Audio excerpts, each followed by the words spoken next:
এখনো কিন্তু গণতন্ত্র চূড়ান্ত বিজয় অর্জিত হয় নাই, কিন্তু সেই গণতন্ত্রকে আমরা প্রাতিষ্ঠানিক রূপ দেওয়ার জন্য আমাদের যে বর্তমান যে অন্তর্বর্তীকালীন সরকার, যে একটি ইন্টারিম গভর্নমেন্ট আছে, আমাদের ডক্টর মোহাম্মদ ইউনূস সরকার যে আমাদের দায়িত্বে আছেন, যেমন শান্তিতে নোবেল বিজয়ী বিশ্ববরণ্য ব্যক্তি আছে রয়েছেন, তার কাছে যে মানুষের আকাঙ্ক্ষী যে আশা আকাঙ্ক্ষা প্রত্যাশা ছিল যে একটি 3 মাসের মধ্যে একটি বাংলাদেশে একটি অবাধ, সুষ্ঠু, গ্রহণযোগ্য, ইনক্লুসিভ, ক্রেডিবল, অংশগ্রহণমূলক একটি সুষ্ঠু নির্বাচন অনুষ্ঠিত হবে, সেই নির্বাচনটি এখনো আমাদের দেখতে পাচ্ছি যে সেই দিন তারিখ এখনো নির্ধারণ করা হয় নাই, রোডম্যাপ ঘোষণা করা হয় নাই।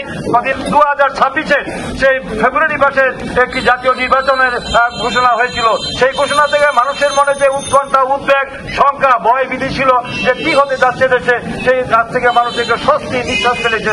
আজকে আমরা দেখেছি তার পরবর্তীতে কিছু সংগঠন যারা আগামী দিনে, যারা রাজনীতিতে দেউলিয়া, যারা রাজনীতিতে এটিম, যারা আগামী দিনে নির্বাচনে জামানত থাকবে না, সেই দলগুলি আবার একটি গোলাপানিতে মাছ শিকার করার জন্য একটি নন ইস্যুকে ইস্যু করে তারা বিভিন্ন অযৌক্তিক দাবি নিয়ে তারা গোলাপানিতে মাছ শিকার করার জন্য, নির্বাচনকে প্রলম্বিত করার জন্য, নির্বাচনকে দীর্ঘায়িত করার জন্য, পণ্ড করার জন্য বিভিন্ন অজুহাতে তারা। ওয়ালটন এখন দেশের সীমানা পেরিয়ে পৌঁছে গিয়েছে 50টিরও বেশি দেশে।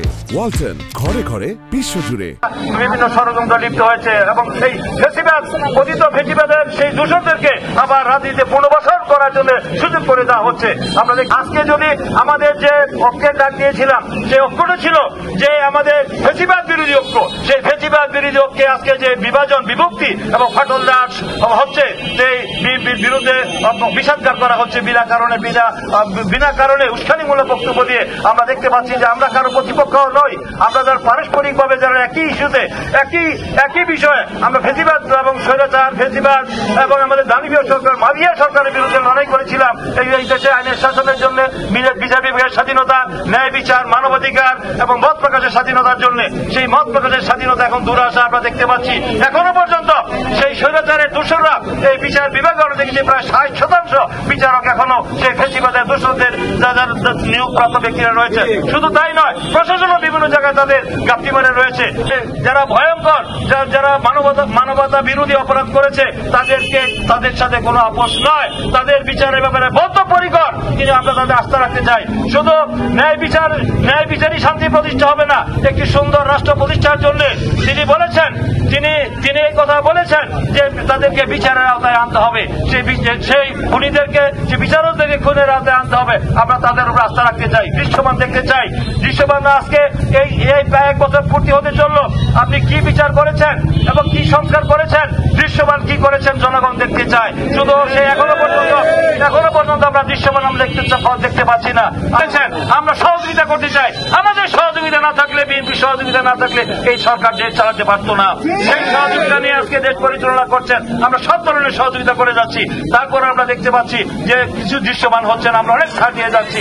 আমরা 700 আমাদের ঐক্যমতের প্রস্তাব আসছে, তার মধ্যে 650টি প্রস্তাবের সাথে আমরা একমত ঘোষণা করেছি, ঐক্যমত ঘোষণা করেছি। এখন বিভিন্ন পিয়ারের কথা বলে, জাতীয় নির্বাচনকে স্থানীয় নির্বাচন এই কথা বলে তারা একটি গোলাপানিতে মাছ শিকার করার জন্য চেষ্টা করা হচ্ছে। যারা রাজনৈতিকভাবে জনবিচ্ছিন্ন, যারা আগামী দিনে জনগণের কাছে তারা ভয় পায়, যারা নির্বাচন করতে ভয় পায়, তারাই এই সময় যৌক্তিক পরিবেশ নিয়ে তারা কথা বলে পরিস্থিতিকে তারা গোলাটে করছেন। আপনারা টাল ভাঙা না করে আপনারা জনগণ কি চায়, জনগণের পাঁচ বুঝে নির্বাচনের তারিখ ঘোষণা করার জন্য বলেন। এই সরকারকে দ্রুত সময়ের মধ্যে এই একটি রুট ম্যাপ ঘোষণা করে মানুষের মধ্যে যে দীর্ঘ 16 বছর যে তারা ভোটাধিকার থেকে বঞ্চিত হয়েছে, সেই ভোটাধিকার দেওয়ার জন্য তারা দীর্ঘ প্রতিক্রিয়া রয়েছে।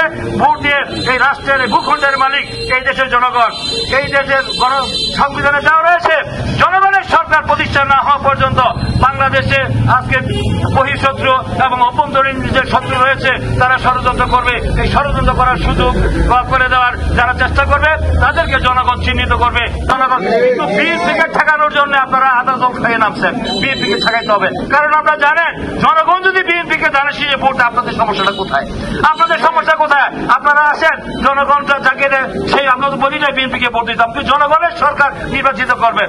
আপনাদের আপনাদের ভোটাধিকার প্রয়োগ করে আপনারা আপনাদের জনপ্রতিনিধি ঠিক করে সংসদে পাঠাবেন, তারা দেশ পরিচালনা করবে। আপনাদের প্রতিপক্ষ হল স্বৈরাচার হাসিনা সরকার, যে হাসিনা সরকার মানবতা বিরোধী অপরাধ করেছে, তাদেরকে বাংলাদেশে মানুষ রাজনৈতিকভাবে প্রত্যাখ্যান করেছে। 100 বছরও আওয়ামী লীগ রাজনীতি ফিরে আসতে পারবে না। তাদের দাফন কাফন হয়ে গেছে, তাদের রাজনীতি নিষিদ্ধ হয়েছে।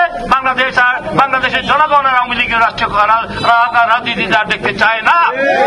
এই বিষয়ে আমাদের ঐক্যমত রয়েছে, কিন্তু আপনাদের ভুলের কারণে যদি তারা আবার বাংলাদেশে অস্থিতিশীল পরিস্থিতি সৃষ্টি করে ফিরে আসতে চায়, সমস্ত দায় দায়িত্ব কিন্তু আপনাদেরকে নিতে হবে। আমরা কাউকে ছাড় দিব না। আমরা আগামী দিনে দেশের গণতন্ত্রের জন্য আগামী বছরের 2026 ফেব্রুয়ারি মাসে বাংলাদেশে জাতীয় নির্বাচন অনুষ্ঠিত হবে। কোন চক্রান্ত ষড়যন্ত্র করে সেই নির্বাচন আমরা আর জন্য কোন ফেসিবাদ, কোন স্বৈরাচার, কোন দানবীয় সরকার, কোন মাফিয়া সরকার, কোন সামরিক সরকার, কোন জরুরি অবস্থার জন্য বাংলাদেশে ঘোষণা হতে না পারে, তার জন্য আমাদের সকলকে ঐক্যবদ্ধ থাকতে হবে। আমাদের ভুলের কারণে যেন তৃতীয় শক্তি আসতে না পারে। তাই খায়রুল হকের মতো যেন এরকম ক্রিমিনাল বাংলাদেশের জন্য জন্ম না হয়, তার ফাঁসি দেখতে চায়। যে খায়রুল হকের জন্য আজকে দেখছে এই পরিস্থিতি, সেই কুলাঙ্গার খায়রুল হক আমি বলবো যে বিচারপতির নামে শেখ হাসিনা খায়রুল হককে দিয়ে যে কাজটি করিয়েছিলেন, যে মীমাংসিত স্যাটেল ইস্যু তত্ত্বাবধায়ক সরকার বাতিলের যে ঘটনা ঘটিয়েছেন, তার বিচার জনতার আদালতে হতে হবে খায়রুল হকের।